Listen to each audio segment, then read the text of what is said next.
In the previous video, we used reduce region to calculate mean NDVI and saw how users can upload their own region of interest.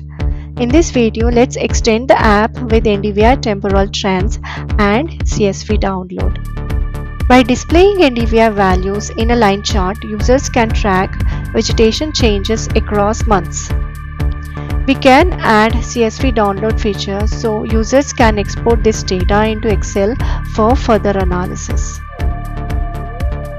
We can also compare different regions to see which areas have better vegetation patterns. Or user can upload crop areas to analyze crop growth over time and identify healthy growth, crop stress, or harvest periods.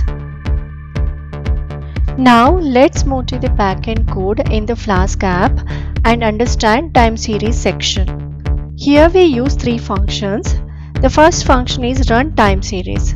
This is the main function. It takes the selected end date and region of interest, goes back 5 years, creates monthly intervals and combines all results together. Inside this function we have another function called monthly feature. This function runs 1 month at a time. It loads Landsat images for that month, calculates NDVI, apply reduce region and returns the date and NDVI value. Within the reduce region, we use time series scale. This value can be adjusted to make processing faster and avoid errors for larger regions. Then we have a third function, time series. This is a Flask API route. This gets the end date from the front end, then calls the function run time series, sends the results back to the front end as JSON.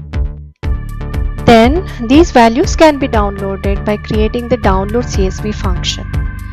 This Flask route gets the selected end date from the front end and calls the run time series function to get monthly NDVI values for the last 5 years. Then we create rows for the CSV file.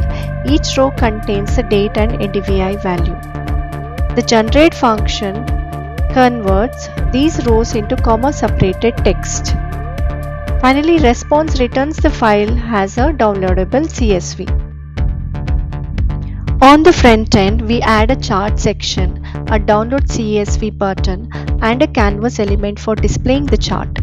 After analysis is completed, the selected end date is saved and loadChart function is called. The loadChart function gets NDVI time series data from the backend and displays it in a Chart.js line chart.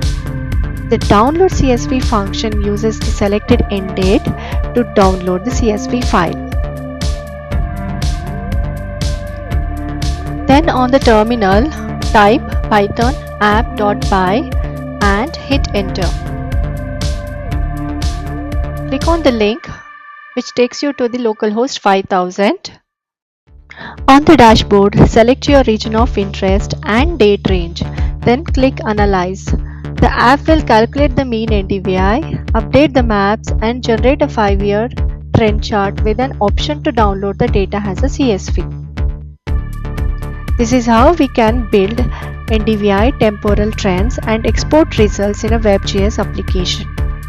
In the next video, we will prepare our application for cloud deployment and we also enable billing and activate services to get our application ready for the cloud.